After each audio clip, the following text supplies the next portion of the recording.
Why do we travel? Have you asked yourself? I asked myself and I got the answers. We travel to explore, to experience new things, to feel the beauty of nature and to get lost in this beauty.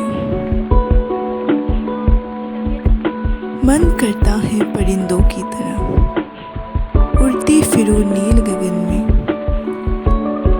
लहराती वादियों में, ऊंची पहाड़ों में, ऊंची शिखर तक हम चले।